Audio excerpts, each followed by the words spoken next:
Hi YouTube and happy Sunday.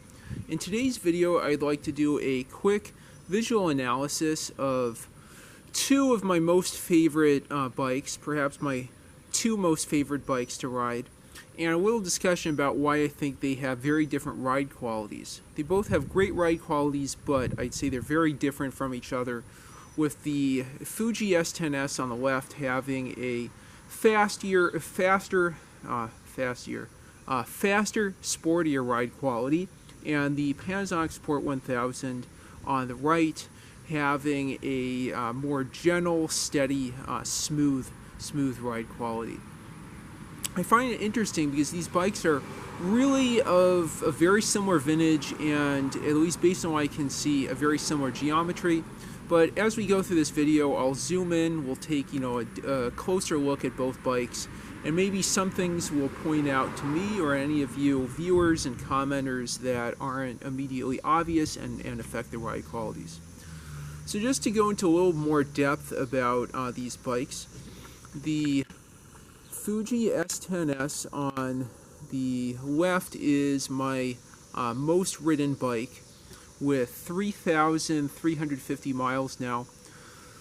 I remember getting it on December 31st, 2022, so that would make it about 3,300 miles in a little over two and a half years. It's a 1978 model, which is particularly interesting because it has 12 speeds. It is a Fuji S10s, or Fuji Special Road Racer, as it was called from its introduction in 1974, I believe. But this 1978 model has a 2x6 drivetrain, 12 speeds, making it a precursor transition model, I guess, to the S12S. Just to give a little more visual confirmation, you can see the Fuji decal on the left and the S10S decal right above those deliciously tasty Suntour Power down tube shifters on the right. This is also a good shot, I think, to get as far as geometry, because you can see relative to a straight line up and down, the head tube has, I think, a pretty slight angle, not a very relaxed angle. So it does have I don't know if I'd say racing, but speedier geometry. I'll just go down here and show you the decal on the seat that confirms it has 12 speeds. This frame this bike has a high tensile steel, 1020 steel double butted frame, which is sort of unique amongst high tensile steel frames. I often see straight gauge high tensile steel, the gas pipe as it's pejoratively called, but not often do I see butted or double butted high tensile steel frames. I used to have a Panasonic Sport Deluxe road bike that was way too big for me that did have butted 1020 steel, as far as I remember. The crankset, if I didn't talk about already, is a Sugino Super Maxi. I believe that it has steel chain rings and alloy arms, much like the crank on the Panasonic. I'll show in a second. And the derailleur over here is an absolutely delectable Suntour VGT Lux. It looks like I'll need to remove the camera from the tripod here to get a closer look at that and confirm it to you. I spent $40 on the bike and something like $200 in additional components, including the panniers, the rack, the fenders, new Continental Ride Tour tires that have lasted quite a long time, and that nice crane bell that's reflecting the light off the Diacomp stem. Okay, so now we'll take a closer look and just think a little bit about the geometry, the length of the top tube, the length of the seat tube, the relationship between both of those, the angle of the head tube, the rake of the fork. Another thing I didn't point out about this bike, you can see that if you were to make a line from the top of the fork there, and I'll just walk over and demonstrate, there's quite a bit of rake from a line going down the fork relative to words. Parallel line, I guess, going parallel line going through the wheel hub. Okay, so I just want to think about the geometry there, also the angles of the chain stays and the seat stays relative to the seat tube.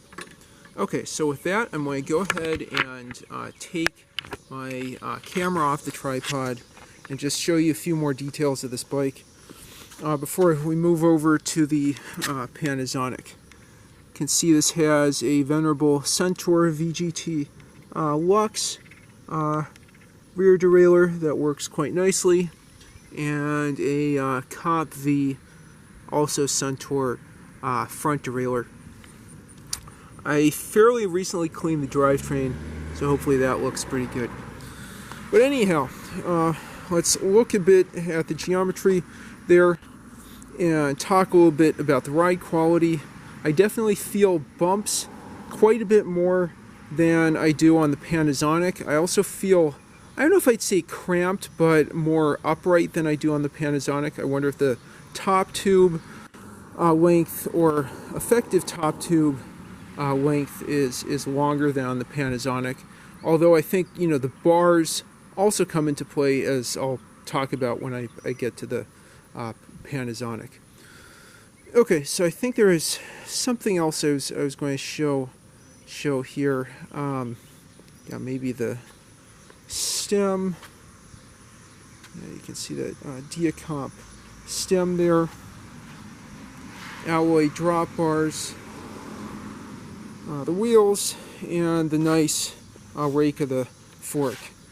So this has a bit of a, you know, a bumpier, more quick and abrupt ride quality, but it feels quite a bit faster. I think it's about the same speed as the Panasonic, but I attribute that to, well, to me. And to the Continental Ride Tour tires that I think are a bit slower, but, you know, handle all kinds of yucky terrain. I would say it also climbs a lot faster. At least I climb a lot faster on this bike compared with the Panasonic as it's set up. I just remembered what I forgot to say. This is a 21-inch 54 centimeter frame. I believe the Panasonic is 52 centimeters, I think slightly smaller. I just, you know, have to do some measurements and compare the lengths of the top tubes relative to everything else. Okay, so that's a nice long look at the Fuji. Now from that, I'll move over to the Panasonic and carry my tripod with me over here. And just talk a little bit about the bike and about its geometry. I really just wanted to, you know, do a fairly in-depth comparison of these bikes, just since they're very, very similar bikes, but they feel so different when I ride them. Okay, so this is the Panasonic Sport 1000. It's a bike from 1981, also with a 2x6 drivetrain. It's an actual gas pipe frame as it's straight gauge 1020. It has a Sugino steel crank that also has a steel chain guard. It is a 52 centimeter frame. Both these bikes have 27-inch wheels. And it has chrome rando bars, which honestly I think is the biggest difference and what contributes to the difference in ride feel. I'll talk about that further in a moment. Just looking at the fork, I don't feel like this has quite as much rake as the Fuji. Let me just wheel the Fuji up in front of it and see if I can notice any differences there. And then I'll wheel it back away. Oh.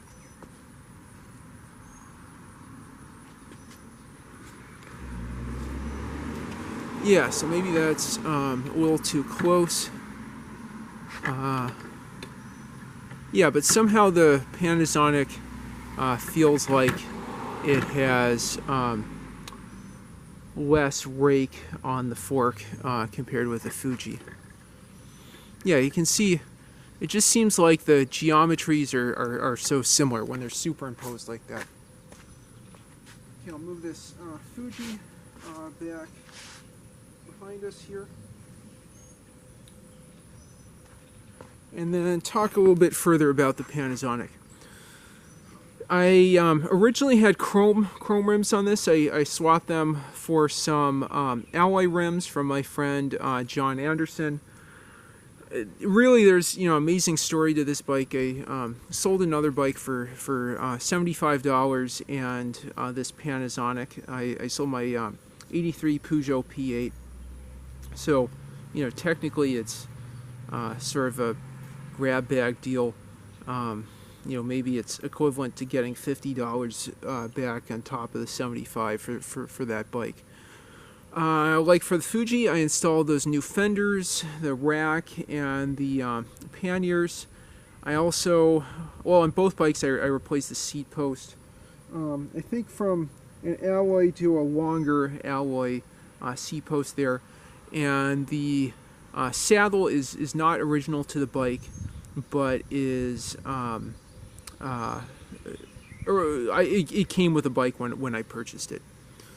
Okay, so let's look at this in a little bit further depth. Yeah, I had these superimposed. I didn't really see a lot of geometry differences.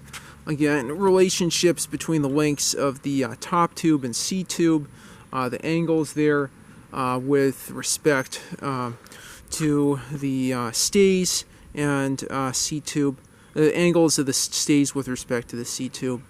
I think there's a little less rake, which is, again, like distance between the line coming down from the top of the fork to a parallel line going through the wheel hub, which I would think would give, bumpier feel and more of a rough ride quality, but it seems to be the opposite. What I really need to do is measure the top tube lengths. I think that could contribute to the Panasonic having, a smoother, gentler ride quality. It's a bit of a heavier bike, maybe by a couple pounds, but it just feels so much smoother riding compared with the Fuji.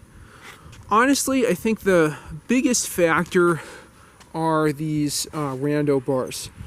I think with these wider rando bars, what's happening is when I have my hands on the hoods, I'm stretching forward a bit more, which is changing how I'm sitting on the seat here, and placing, I guess, different sit bones or just different bones on top of the seat, and changing how vibrations are getting, or to-where vibrations are getting transmitted into my butt, all because of that change in posture and stretching out my arms further laterally, side to side, because of these nice, delicious, sexy rando bars that you can see there.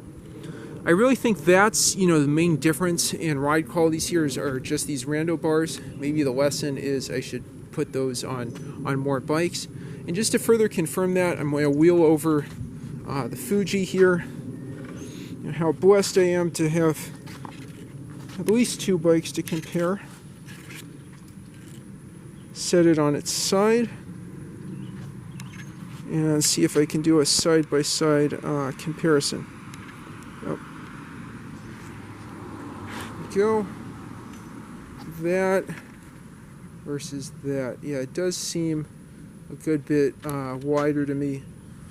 I'll have to think a little bit about points of reference and just get out a tape measure and compare. But yeah, I think honestly it's probably the rando bars that are affecting the ride quality the most. Anyway, so with that, I just wrapped up this comparison of my most ridden and third most ridden bikes, differences in their geometry and bars, and how two very similar bikes can feel very different when ridden.